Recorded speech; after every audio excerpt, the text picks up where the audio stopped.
mianatra eo tongotrao.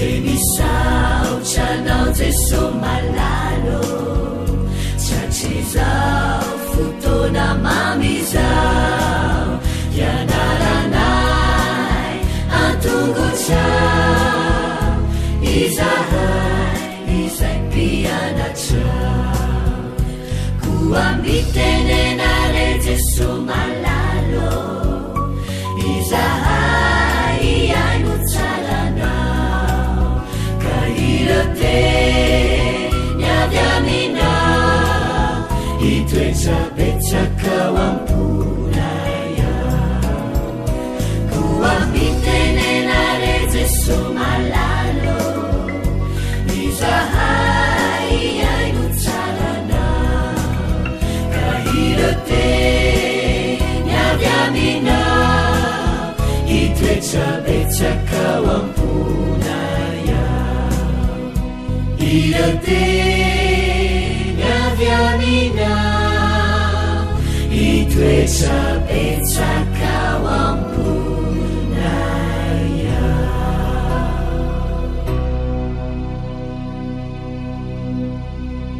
Faly miarahaba indray miaona amin'ny fotoana ny zazaminony indray tsika izao. Lesona voalohany, lesona vaovao indray ny anarantsika. Tsy niontsika tamin'ny heriny fa androantsika hanao lesona indray. Fa mialohan'izany rehetrarehetra izany aloha dia andao aloha ifampiarahaba mila malala fomba ange dia ifampiarahaba foana rehefa miaona dahoary. Aorianan'isa telo dia fampiarahabantsika isa roa telo. Manaona falita faona ravo mahitanao manaona enao manaona tompoko. Faly be mihitsiny mahita ny zazamonono sy ny olona rehetrarehetra fa andeharintsika aloha hivavaka fa satriantsika hanao lesona ka mbana ny tanana ahondrika aloha akipy ny maso. Jesosy malalo hanao lesona indray zahay omeo fahendrena amin'ny anaranao ny angatana hivavaka. Amen. Eny ary lesona vaovao, lesona voalohany miara-mamerina hoe lesona voalohany miaino an'Andriamanitra i Samuela. Averina lesona voalohany miaino an'Andriamanitra i Samuela. Tsy anjery ahoary ary Samuela sasa nanao fanompoam-pivavahana tamin'i Jehova. Averina ihany. Ary Samuela sasa nanao fanompoam-pivavahana tamin'i Jehova.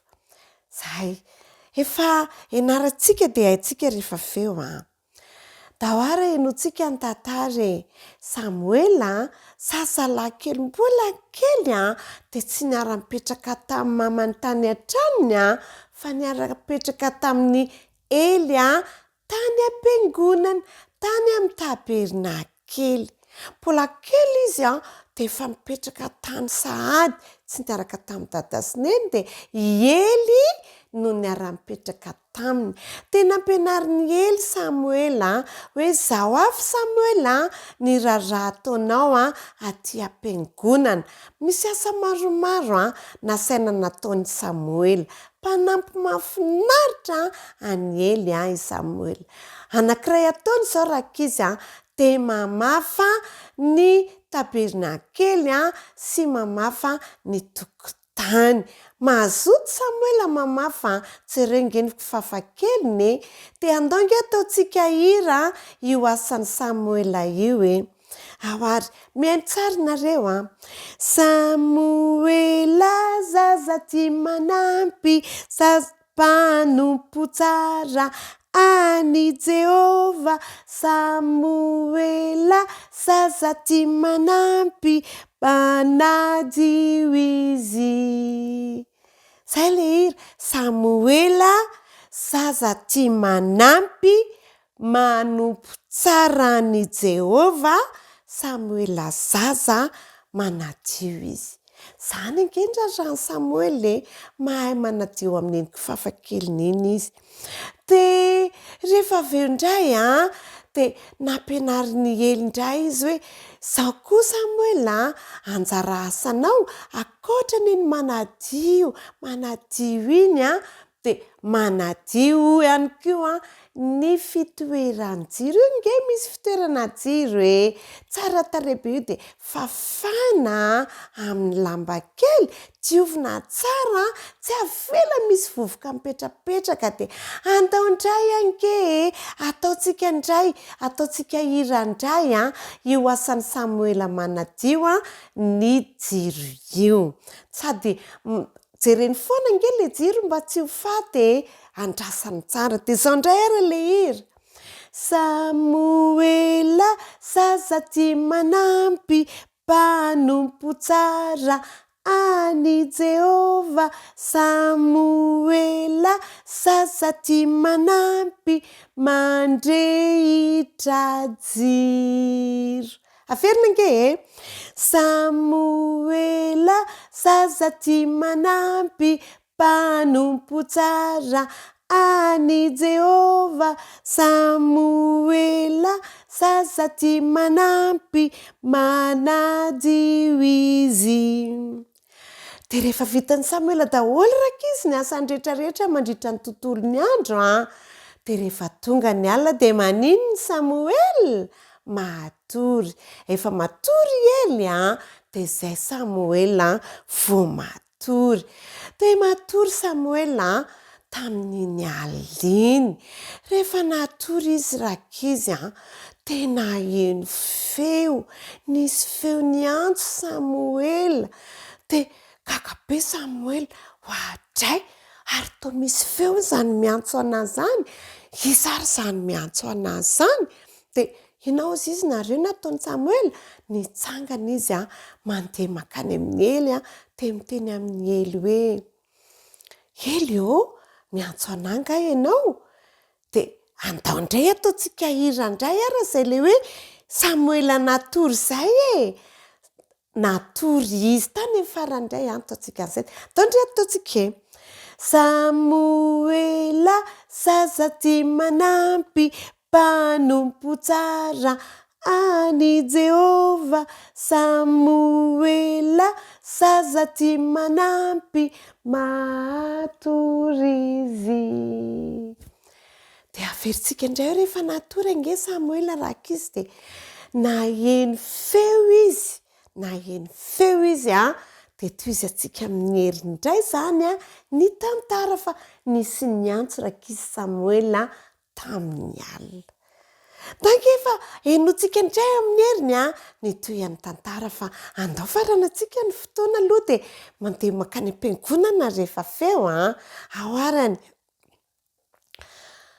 akambatsika ny tanana de ahondritsika ny loha de hivavaka tsika Jesosy misaotra anao zahay fa nampahafantarinao ny tantaran'ny Samoela ampio zahay mba ho endry tsara amin'ny anaran'i Jesosy amen andao arifana veloma fa maika iona amin'ny heriny tia mifanao veloma tia mifanao veloma amin'ny herindray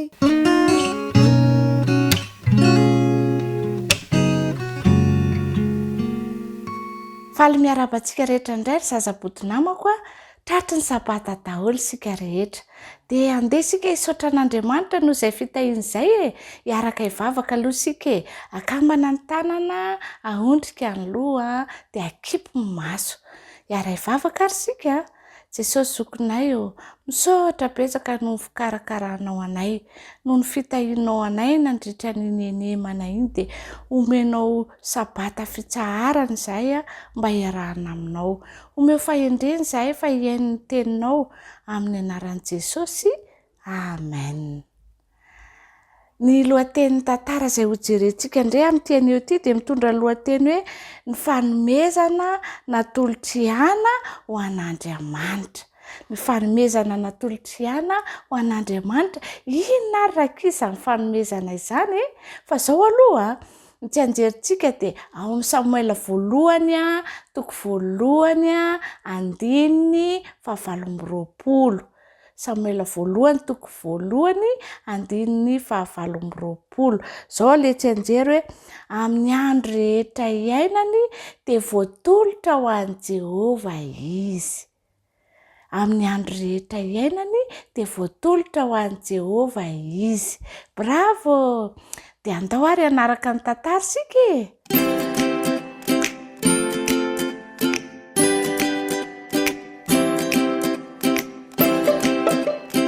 Nanao fanompoam-pivavahana ho an'Andriamanitra tao amin'ny tabernakely tany Silo i Ana sy Elikana vadiny.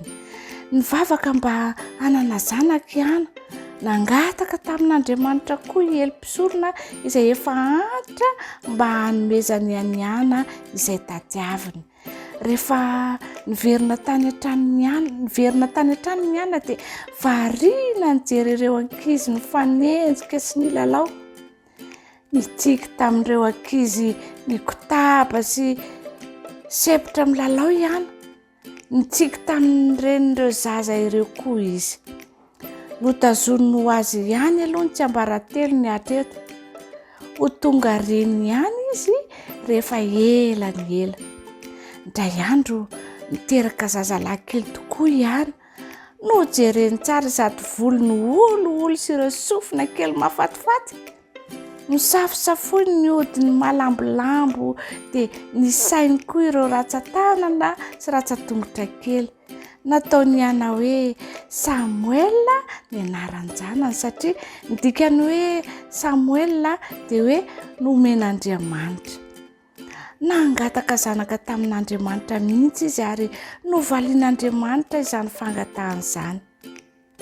Ny taona manaraka rehefa tonga indray ny fotoana fanaovana fanompoam-pivavahana ho an'Andriamanitra tany Silo dia lasa nakany i Elikana fa i Ana kosa nijanona tao an-trano. Aoka ihany aloha mandra-pamoty ny zaza hoy i Ana tamin'ny vadiny.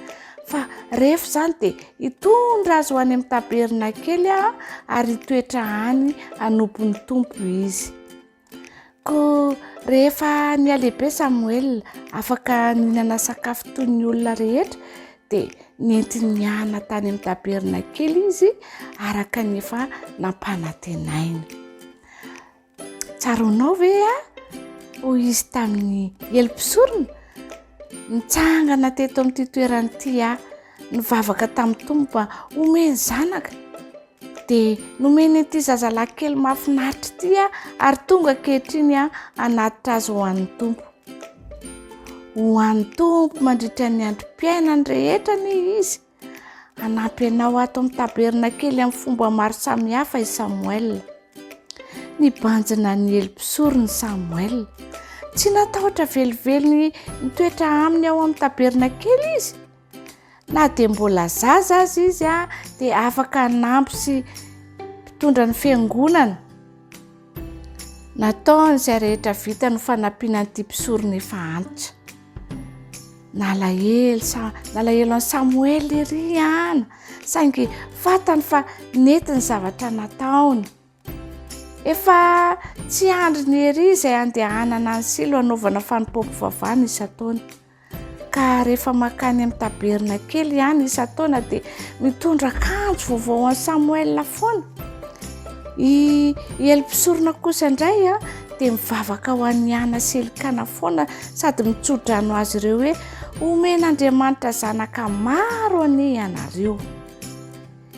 Nitahy azy mivady tokoa Andriamanitra ka ny taona maromaro manaraka dia nahazo zanaka avy tamin'Andriamanitra indray izy ireo ary nihoatra noho izay nangatahany azy. dia lahatelo sy vavy roa. Niara-monina tamin'ny ray aman-dreny ireo ankizy ireo fa Samuel kosa mitoetra tany amin'ny taberna kely niaraka tamin'ny elim-pisorona sady nanampy azy. Nalahelo ny Samuel iana saingy nitana ny fanomeza tokony nataony tamin'Andriamanitra izy. Natolony ho an'Andriamanitra ho mpanampy ny elim-pisorona io zaza io. Indray mandeha isa-taona izy mba mihoana amin'ny janany rehefa tonga hanao fanompoam-pivavahana ny silo. Tsy mampaninina azy anefa izany satria tia an'Andriamanitra izy ary faly nanana Samuel afaka manompo ny tombo. Zaza miavaka loatra Samuel ary tia azy mandrakariva hiana reniny.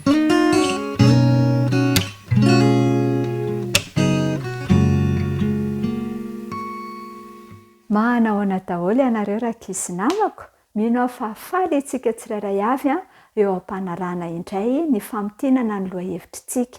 Ny lohahevitra faharoa moa izany no iarahantsika mamintina eto. Izany dia mitondra ny lohateny hoe iray ao amin'ny fanompoana, iray ao amin'ny fanompoana.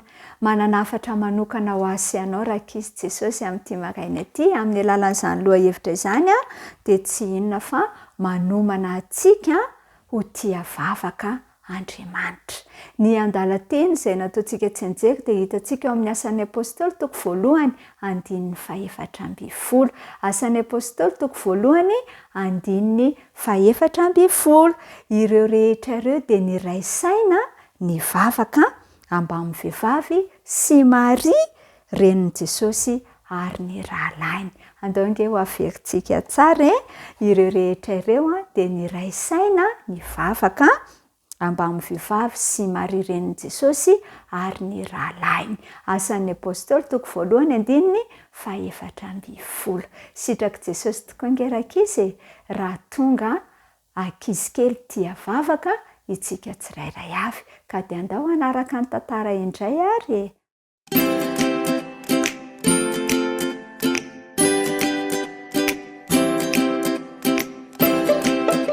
Efa niady tamin'ny namanao tena akaiky anao indrindra ve ianao?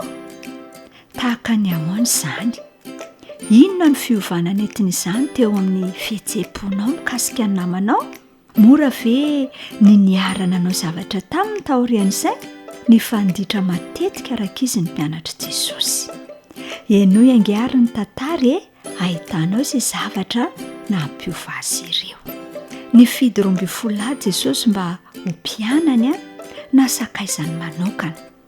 Efa nanomboka tamin'ny nanaovany Jaona mpanao batisa azy tao amin'ny on'ny Jordana no niarahan'izy ireo taminy.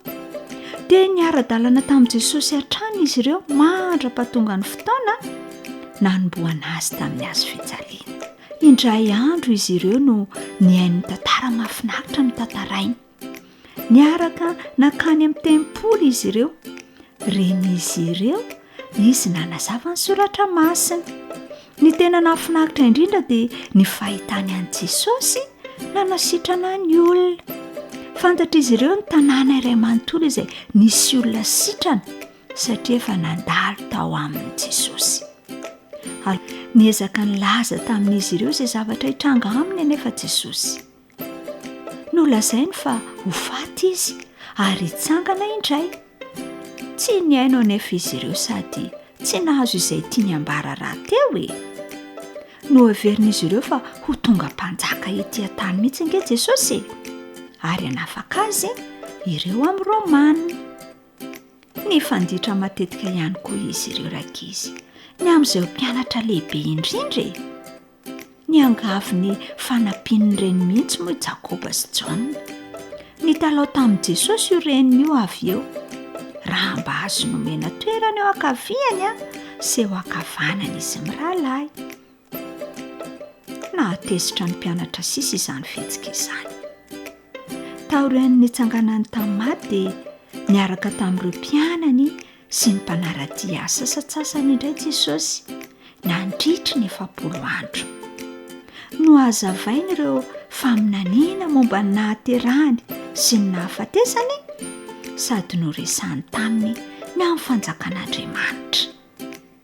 Nanomboka hitan'izy ireo fa tsy tonga hiady amin'ny romanina velively Jesosy.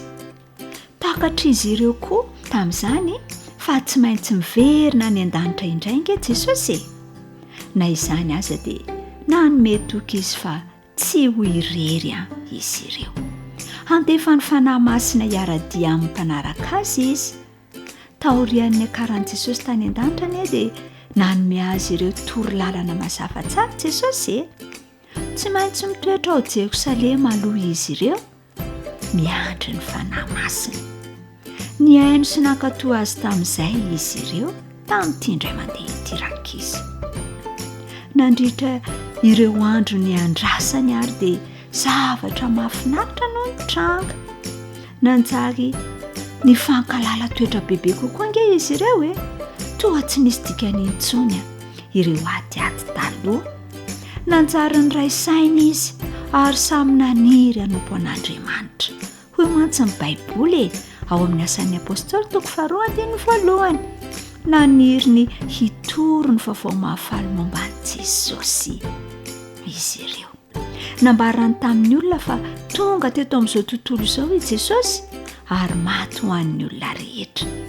Tiany ho fantatry ny olona rehetra ihany koa fa niverina tany an-danitra indray Jesosy.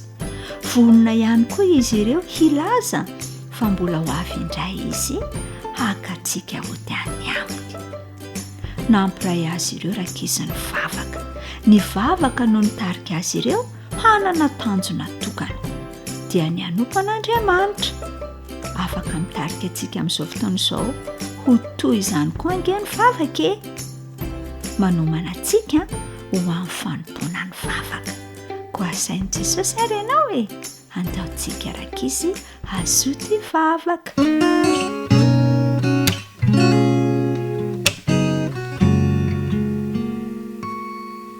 Miarahaba ny tanora mantoanto rehetra ny 13 taona sy ny 14 taona indray tratra ity fotoana ity izay iarahantsika mianatra ny tenin'Andriamanitra indray.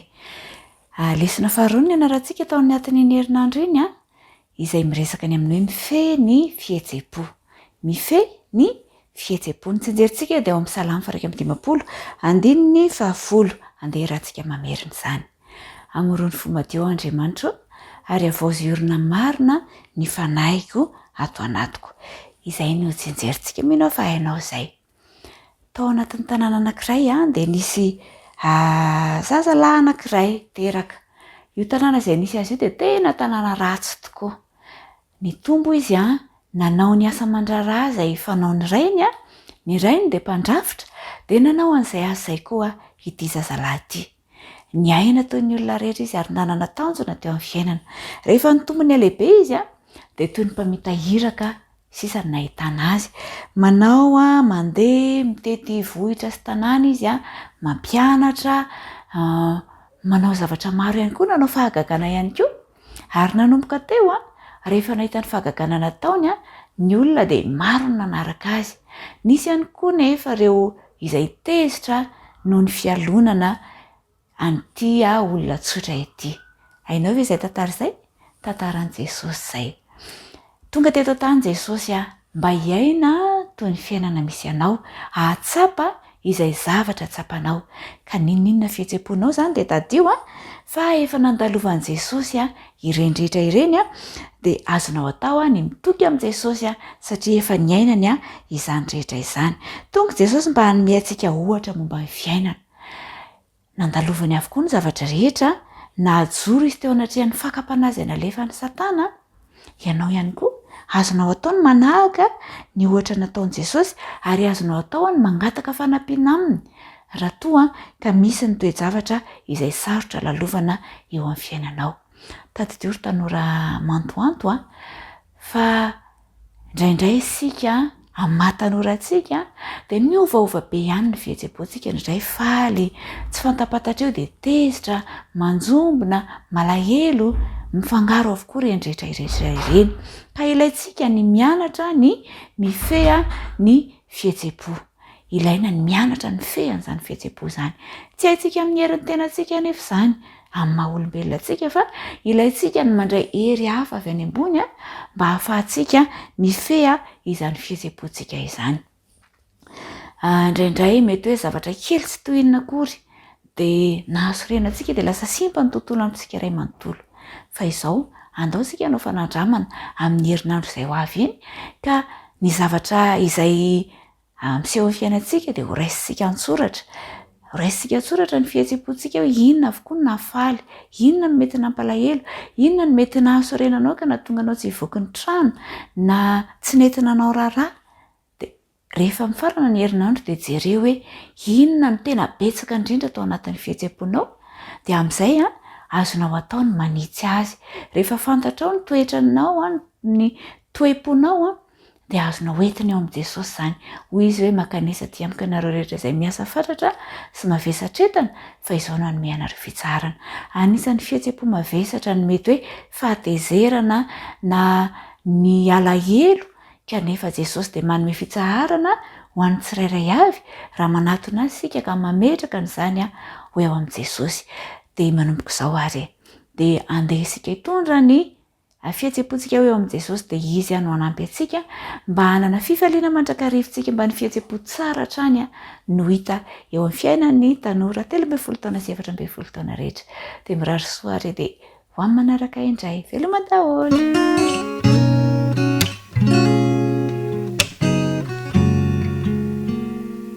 dia faly miarabany zatovo namana rehetra indray tratran'izao sabata izao ary manana tombontsoa isika afaka mamerina ny fiarah-mianatra ny tenin'Andriamanitra.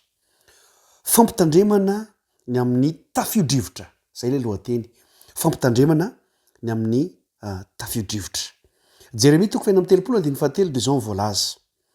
Fa angamba dia hoenony ny taranak'i Jakoba ny loza rehetra kasaiko atao aminy mba hiovany hialany amin'ny lalan-dratsiny avy ka amelako ny elony amam-pahotany. Zay ny andininy fototra mahakasika an'ilay hoe fampitandremana ny amin'ny tafiodrivotra. Eto aloha zany dia tiana ny manamarika fa rehefa misy ny fampitandremana dia fitiavana zay. Hitanareo tsara rehefa misy ny cyclone dia misy foana ny fampitandremana. Fampitandremana maitso, fotsy, fampitandremana mena, fampitandremana. Tsy hoe fampitahorana ny filazana hoe mitandrema ianao fa tena fitiavana anao zany. Ndrindray rehefa mpitandremana dia mitezitra. Dia zao no lazain'ny Baiboly. Fa angamba dia hoenony ny taranak'i Joda ny loza rehetra kasaiko atao aminy mba hiovany hialany amin'ny lalan-dratsiny avy ka amelako ny elony amam-pahotany. Zany hoe raha miresaka ny taranak'i Joda ny tenin'Andriamanitra dia miresaka ny vahoakan'Andriamanitra izy, zany hoe miresaka antsika kristiana izy. Tsika nge taranak'Andriamanitra zanak'Andriamanitra ihany koa tsika toy ny taranak'i Joda. Dia zao le izy misy karazana ohatry hoe fampitandremana alefan'Andriamanitra ohatrany toy ny rivotra ihany koa zany fa rivotra misy fitiavana. Dia zao le izy hoe hoenony taranak'i Joda ny loza rehetra kasaiko atao aminy. Misy loza zany ho kasain'Andriamanitra atao amin'ny taranak'i Joda dia nalefa n'ilay fampitandremana. Zay le mahafitiavana an'le hoe fampitandremana tena misy fitiavana ao. Inona le zavatra mitranga mba hiovany hialany amin'ny lalan-dratsiny. Zany hoe reto taranak'i Joda reto zany dia tokony hiova fa mandeha amin'ny lalan-dratsy izy. Mandeha amin'ny lalan-dratsy ireto taranak'i Joda ireto. Tokony hiova amin'izany lalan-dratsy zany izy mba hahafan'Andriamanitra mamela ny elony. Zany hoe rehefa mamafy lalan-dratsy na voaratsy ny taranak'i Joda dia hijinja loza izy. Eo natrehan'izany rivotra alefan'ny taranak'i Joda izany zay zavatra ratsy tokoa dia mandefa rivotra fampitandremana misy fitiavana kosa Andriamanitra hoe mela nareo amin'izany mba hahafahako mamela ny elokareo ihany koa. Ry tanora namako, mitondra vokatra ratsy ny fanaovana safidy ratsy. Ianao zany rehefa manana safidy ratsy dia vokatra iny satria zay no nafafinao dia ratsy. Ny vaovao mafaly nefa dia zao. miay antsika tokoa andriamanitra matoa mandefa fampitandremana. Miay antsika andriamanitra ty atsika izy matoa mandefa fampitandremana. Rehefa mampitandrina antsika ireo zoky ray aman-dreny de ty antsika izy ireo zay. Fa tsy hoe nareo koa de zany foana, zay nga zazakely, zay nga efa lehibe sy ny sisa sy ny sisa. Fa misy fitiavanao. Misy fitiavanao. De rehefa miteny izy ireo hoe melahy, rehefa miteny Andriamanitra hoe melahy, aza mandeha amin'io lalan-dratsy io a, de arao zany. Fa manjary misy loza mitranga eo amintsika. De aza tratra ny loza zay vao hoe takizay, indrisy, zany matetika mahatonga no mitranga eo amin'ny fiainantsika, hoe takizay any, indrisy, raha mba zao mantsy, zay le vokatra. Na mafy zavatra ratsy ianao, de mijinja zavatra ratsy ihany koa. Raha tanora namako a, mba hanana safidy tsara eo amin'ny fiainana ka vokatra raha tsara no afavintsika, de mioty vokatra tsara ihany koa isika eo amin'ny fiainana. Mbaratra indray ro manaraka fifaliana Alain Franco, Velo Marsia.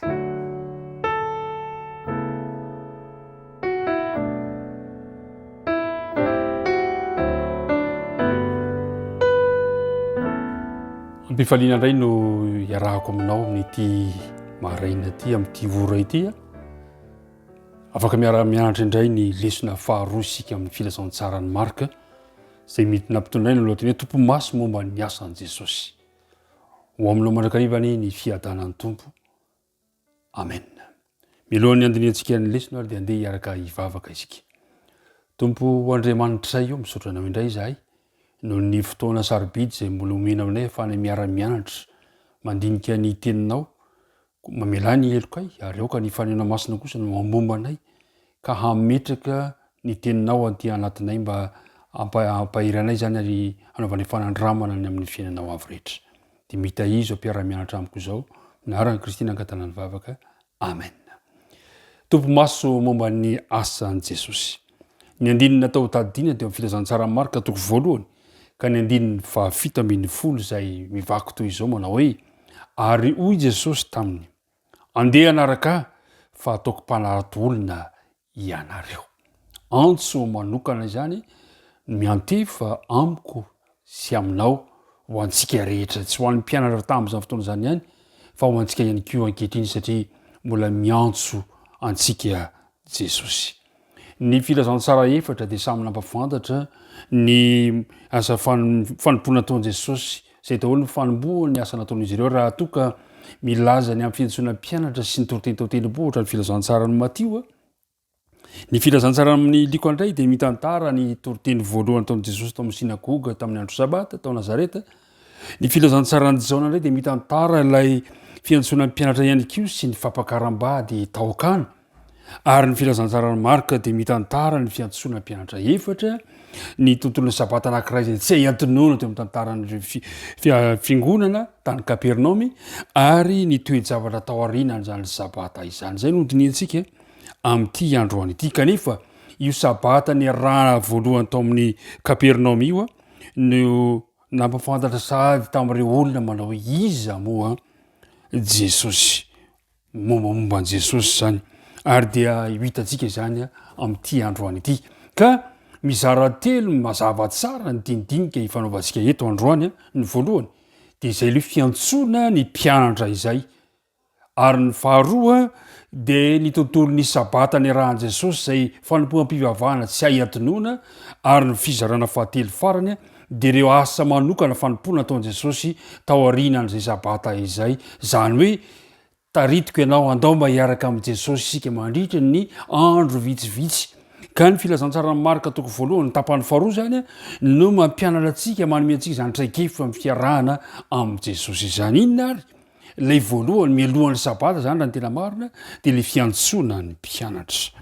Ny filazantsara ny Marka toko voalohany ka ny andininy fahaenina ambin'ny folo ka hatramin'ny faharoapolo dia mitantara ny fiantsoana any Petera sy Andrea ary Jakoba sy Jaona. Samy hafa ny toerany misy azy ireo raha ny fivelomana no jerena. I Simona na Petera sy Andrea dia nisy lakana manokana nanaovany amin'ny fanaratona zany hoe tsy azy fa angamba mety nindramina ave sa nofaina tsy fantatra zany a fa ny jakoba sy jaona kosa de voalaza fa any ndrainy a izany sambo izany teo amin'ny fotoana fanaratoana izy ireo zany hoe eo ampierinasa mihitsy zany eo amin'ny fanatanterana ny asan-davanandro dia niantso azy ireo jesosy hoy jesosy amin'ny andinina vita ambin'ny folo manao hoe andeha anaraka fataoko mpanaratolona ianareo mitovy ny antso nampanaoviny natao tamin'izy efatra am'rahalahy ireo na de atao hoe fotoana kely ihany azy manilanilana azy fa ny mahafinaritra tamin'izay antso izay de zao nandao ny arato niaraka tamin'izay izy ireo ary ny azy am'rahalahy faharoa za moa de hoe nandao ny any zebedio rainy teo antsamby kely mba amin'ny olona rehetra zay no karamainy rainy i jakoba sy jaona ny zavatra mbaran'ity lesona ty zany de zao hoe na de misy fahasamihafana azy am'reto mpirahalahy roa samihafa reto dia tiany jesosy ny ilaza fa samy atsony jesosy eo amin'ny fahasamihafana ny tsiraray avy mba hiara-iasa amin'ny tsotra mivantana ilay antso nataony jesosy azy ireo andeha anaraka fataoko mpanaratolona ianareo de tsora tahaka zany koa ny namalina izy ireo de nandao ny arato izy manahoana ny mba famalinao ny famaliko ny antsony jesosy andeha anaraka ny antso jesosy de namaly avetrany reto mpanarato ary vonina ka niova ny fiainan'izy ireo ary voalaza fa nanova ihany kio ny fiainana zao tontolo zao izany famalina antso izany andeha isika mba hiezaka mba amaly ihany kio ny antsony jesosy zay ny fizarana voalohany ny fizarana faharoa vita zay toezavatra zay dia nakany Kapernao jesosy sabata io andro ny filazantsara ny marka zany de milaza fa nakany Kapernao jesosy sabata ny andro ary io fotoana io de lazainy teny lesitsika taridalatsika fa hoe fotoana zay tsy hiadonona naoviana satria nafinaritra toezavatra anytranga tao tsy hoe akory kisendrasendra natongavany jesosy tao fa tena fanaony jesosy any amin'ny filazantsarany liko ary moa izy de milaza hoe araka ny fanaony jesosy de nakao jesosy nakany Kapernao amin'ny sinagoga jesosy rehefa sabata ny andro tena prisioko ianao ataovy fanaony makany am-piangonana rehefa sabata ny andro satria i jesosy mihitsy no modely naneo an'izany teo amin'ny fiainany ka isika mpanaradian jesosy de tokony anaraka an jesosy am'izay fomba fanaony zay rehefa sabata ny andro de nitoroteny jesosy nezina nitoroteny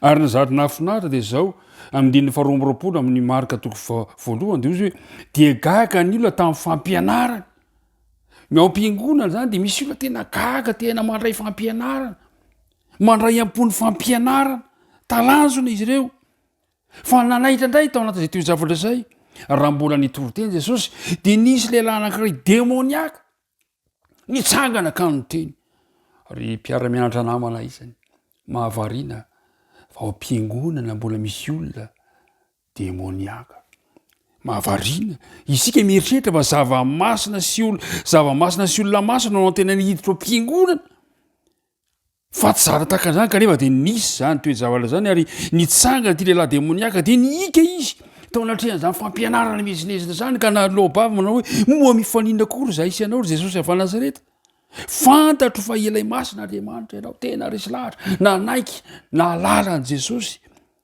ity demoniaka ty fa saingy zao ny zavatra nitranga nampanginy jesosy ilay demoniaka nahoana hoy jesosy hoe ary jesosy niteny mafy azy ka nanao mangina ianao ka mivoa aminy fa nahoana ny nampanginina zany lehilahy zany satria ny antony tsy anjarany io lehilahy io no mampafantatra hoe iza moa jesosy asan'Andriamanitra izany tsy ambaratelon'Andriamanitra izany tsy demoniaka no andeha marina fa nahafantatra ny amby jesosy io lay misy fa tsy anjarany zany mahavariana fa ao am-piangonana de misy zany toezavatra zany misy olona tena mihaino ten'Andriamanitra fa ay misy olona ihany keo ao mbola demoniaka tsy fantatro ao am-piangonana mbola misy marisarisa ary tao ihany keo misy mihaino le fampianarana de somary fantatra fa ahoana marina zany toezavatra izany fampianarana vaovao misy fahefana zao ahoana marina am'zany toezavatra izany nafinaritra izany toezavatra izany zany ny zavatra mitranga ary ny antony ampanginana izy koa ihany de zao noho ny fiandradrana mikasika ny misy zay nisy fifandraisa am'ty zavatra ara-politika tam'izany fotoana zany ka mety ampitodoza ny fitononana o mesy tam'izay fotoana zay tsy ny alala mombamomba jesosy fotsiny no ilain'ny olona nefa fa ny tena ndray fanapa-kevitra ka andray azy eo amin'ny fiainany iny sabata iny inona ny zavatra nitranga taorin'ilay fanompoam-pivavahana magaga atao amin'ny sinagoga satria voalaza fa sitrana le lehilahy ary nafinaritra fa niala tamin'io lehilahy io ny fanahy maloto tapitra ny sabata maraina de napa-kevitra Jesosy fa andeha mba hoany amin'ny tranon'ny Petera any izy no isakafo tahaka antsika rehetrarehetra sabata folakandro any izy no mba andany ny oran'ny sabata saingy nisy toejatra natebiteby teo satria ny rafozam-bavin'ny Petera tamin'ny fotoana io de narara ny tazo ary no heverina fa aretina zay tena mafy ny nahazo azy ka tena nila ny fahatongavan'i Jesosy izy ary de nanatona Jesosy ka nandray ny tanany ary nanarina azy de afaka tamin'ny tazo ny rafozam-bavin'ny Petera ary voavy sitrana izy avy hatrany de nanome zay ilainy Jesosy sy reto tao an-trano ohatra lehibe zany ry mpiara-mianatra namany izay rehetra no vonjeny Jesosy ka no sotraniny de lasa miasa ho an'ny hafa ho setrany zany toe-javatra izany ary de nafinaritra fa zany namarana tao amin'ny tontolo sabata folakandro ary voalaza amin'ny andininy fa 20 fa rehefa tapitra ny sabata no ny ariva ny andro milendika ny masoandro de ndreny olona maro de maro tonga teo tranon'ny Petera andeha tona ny mararina ina ny natonga an'izay toe-javatra izay satria ny antony nahita le fahagagana tao amin'ny toetoerana io izy ary de mararomaro no nentina teo anatrehiny ny demoniaka ny tao an-tanàny tangorona teo avokoa fa nahoana no niandro ny filetehany masoandro sabata izy ireo fa tsy nandrita tamin'ny sabata teoneo iny antony de zao nalala loatra ny asaribedy zany sabata izany izy ireo ka de zay ny antony ary ny vokatra teo zavatra zay sitranareo olareo ary de antsoantso mpifaliana no nameno tanànany Kapernaoma ary tsy hay adinoana izany toe zavatra zany ravo ny olona nahita ny fahagagana taon'Andriamanitra ravo ihany koa ny mpamonjy no nahita ny fifalian'ireo rehetrareo tamin'iny sabata iny tena fifaliana mafinaritra izay sabata izay de tonga tapitra ny sabata de reniko ny toromason'ny olona samy nataony rehetrarehetra fa ny mpamonjy kosa maraina alina de nivoaka nakany an-tany foana izy ka nivavaka io ny andininy fa 5:30 ka hatramin'ny fa 7:30 de voalaza fa ny fo maraina koa Jesosy zay le fizarana faharoa zay resahantsika le tsy ambaratelo ny asan'i Jesosy le asa fanompona ny fo maraina Jesosy naninona izy nivavaka izy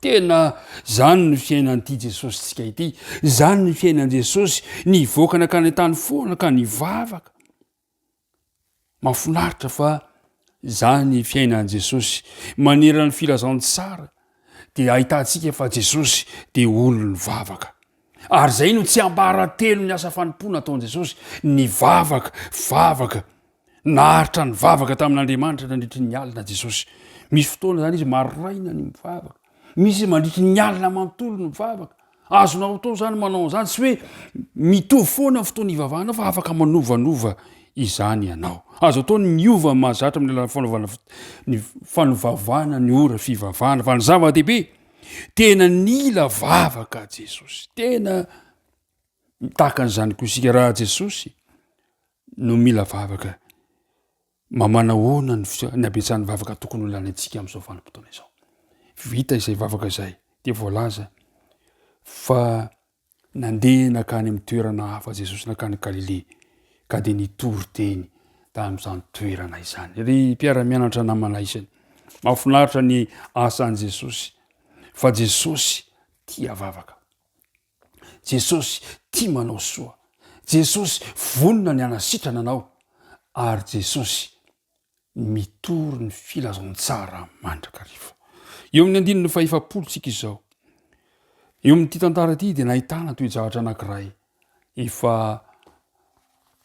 miaina amin'ny fiainana andavanandro indray Jesosy eto tsisy akanaina Jesosy zany tsy mampetrapetraka fa tonga indray fotoana anankiray indro nisy bokana anatona azy ka nitaraina, nisy bokana anatona azy nitaraina, nandoalika teo anatria.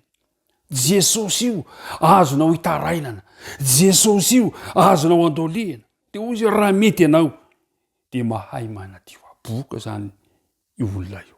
Zany abokana zany anisany verina aretina ratsy indrindra teo amin'ny tantara zany abokana zany, satria ny olona boka anankiray de esorina hialan'ny ankohonany sy ny fianakaviana ataona ny ivelan'ny tanàna, mandrava tonga azy voalaza fa hoe sitrana izy ka iverina indray ao an-tanàna. Ary teto ty lehilahy ty de nanatona an' Jesosy. Ny zavatra mahafinaritra, tsy nanda azy Jesosy, tsy mandà ny fitarainanao Jesosy, tsy mandà ny fiangavianao Jesosy, azonao hitarainana amin'ny fotoana rehetrarehetra Jesosy ry namako malala isanary. Ny zavatra nafinaritra de nadio sitrana lay lehilahy de nytenen'i Jesosy manao hoe sitrana ianao zao, de mandehana miseho any amin'ny mpisorona kanefa aza miteny hoe zao na izao. Lasa le lehilahy tsy arina nefa fa voateniny ihany, nilaza ihany izy. Ny antony nampipiran Jesosy mantsy satria fantatra Jesosy fa sao mantsy voaelingelina ny fitoriana filazantsara am'zany toerana zany. Inona tokoa no zavatra nitranga fa ny eo amin'ny andininy fa 10 de ozy hoe nefa raha lehilahy nilazalaza ka nampely zany zavatra zany ka de tsy nahazo nidra tao niditra ny ariary tao an-tanàna intsony Jesosy, fa nitoetra tany ivelan'ny tany foana ka nanatona azy ny olona avy ny tontolo eny. Tsy mampanino zany fa azo atonina foana Jesosy na de mitoerana iverina fa lavitra azy. Zay ny lesika tamin'ity androany ty. Ny asa fanompoan Jesosy zany dia asa anankiray izay maneho ny fitiavana ny tsirairay avy.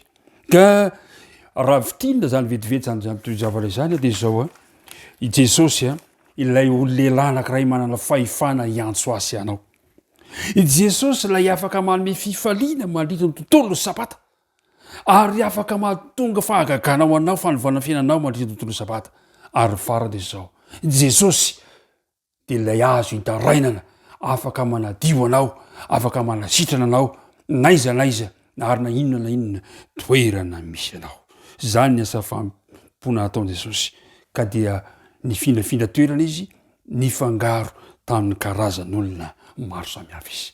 Ka raha miteny Jesosy androany manao hoe andeha anaraka fa ataoko mpanarahatolo ianao, de aza mandà fa iova ny fiainanao ary afaka manova ihany kio ny tontolo manodidina anao izany fanekenao an Jesosy. Izany de mirary fahirezana ho anao indray, mirary ny fiadanan'ny tompo mandraka riva ho anao sy ny ankohonanao ka ianao lay mandre ny antso androany de aoko faly ianao fa manana an Jesosy ilay azo hitarainana amin'ny fotoana rehetra ary miantso anao amin'ny fotoana rehetra ihany kio.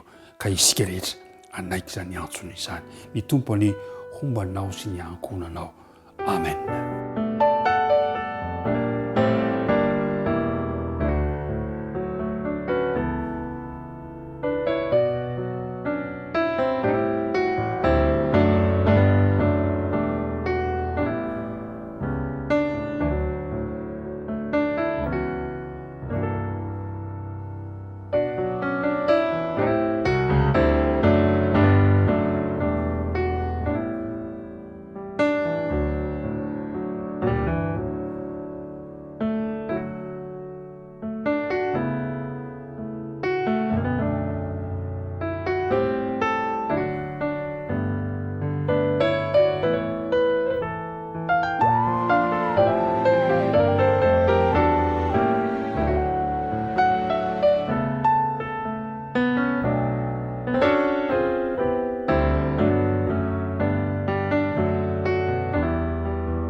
Ivavaka isika.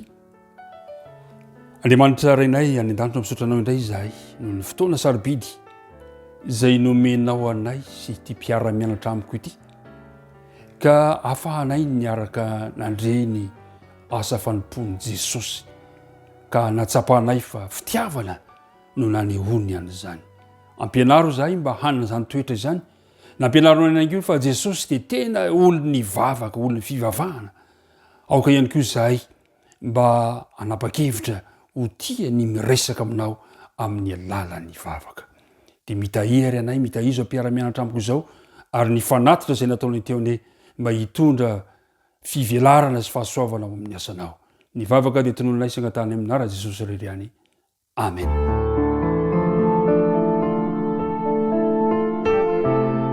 Mianatra eo tongotrao.